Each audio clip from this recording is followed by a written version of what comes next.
பனிவரகின் நன்மைகள் பற்றி உங்களுக்கு தெரியுமா? வாங்க பார்க்கலாம்.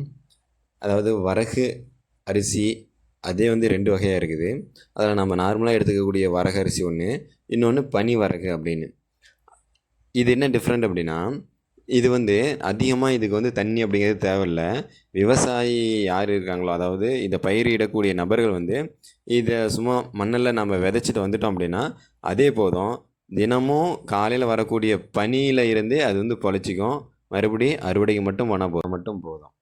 அதேமாரி இந்த பயிர் விளையிறதுக்கு அதிகப்படியான நாள் அப்படிங்கிறதோ இதோ எடுத்துக்கிறதில்ல. மிஞ்சி போனால் எவ்வளவு குறுகிய காலமோ, அதாவது நார்மல் வரகு அரிசி விட அதை விட இது குறுகிய காலத்திலேயே பயிர் வச்சிருது அப்படின்னு சொல்கிறாங்க. சரி, இந்த அரிசி எடுத்துக்கிறதுனால என்னென்ன பயன் அப்படின்னா, நம்மளுக்கு ஏற்படக்கூடிய இரத்த சோகையை நிவர்த்தி பண்ணுது, முதுமையை தடுத்து நிறுத்துது, அதேமாதிரி நம்மளுடைய இளமையை தக்க வச்சுக்குது, எலும்புக்கும் சரி நம்மளுடைய பற்களுக்கும் சரி உறுதியாக இருக்குது. அதாவது உறுதியை கொடுக்குது, வலிமையை கொடுக்குது, நரம்பு மண்டலத்தையும் வலுவாக்கி கொடுக்குது, எப்பொழுதும் நாளை சுறுசுறுப்பாக வச்சுக்கிறதுக்கு நம்மளுடைய உடலை இயக்குது. அந்த அளவுக்கு சுறுசுறுப்பாக வச்சுக்கிறதுக்கு உண்டான சக்தியை நம்மளுக்கு கொடுக்குது.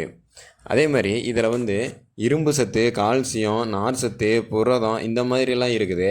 அதுலேயும் இரும்பு சத்துங்கிறது கோதுமை அரிசியை விட 5 மடங்கு இருக்கிறதாகவும், நார் சத்து அப்படிங்கிறது 2 மடங்கு அதிகமாக இருக்கிறதாகவும் சொல்லியிருக்கிறாங்க. இது குழந்தையில் இருந்து, அதாவது 6 மாத குழந்தையில இருந்து முதுமை வயசானவர் வரைக்கும் நம்ம இந்த அரிசி எடுத்துக்கிறது சிறந்தது அப்படின்னு சொல்கிறாங்க.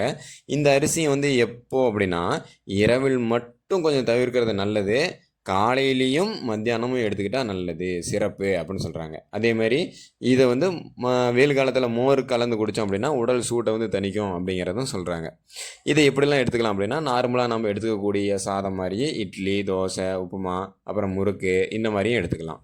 இந்த மாதிரி நாம் சிறுதானிய உணவுகள் அதிகமாக எடுத்துக்கிட்டு நம்மளுடைய ஆரோக்கியத்தை தக்க வச்சுக்கிறது மிக மிக முக்கியம்.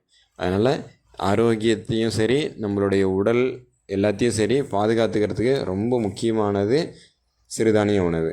எனவே சிறுதானிய உணவை எடுத்துக்கலாம். அதன் மூலிமா நம்மளுடைய உடலை பாதுகாத்து கொள்ளலாம். உங்களுக்கு பிடித்திருந்தால் லைக் பண்ணுங்கள், கமெண்ட் பண்ணுங்கள், சப்ஸ்கிரைப் பண்ணுங்கள். நன்றி, வணக்கம்.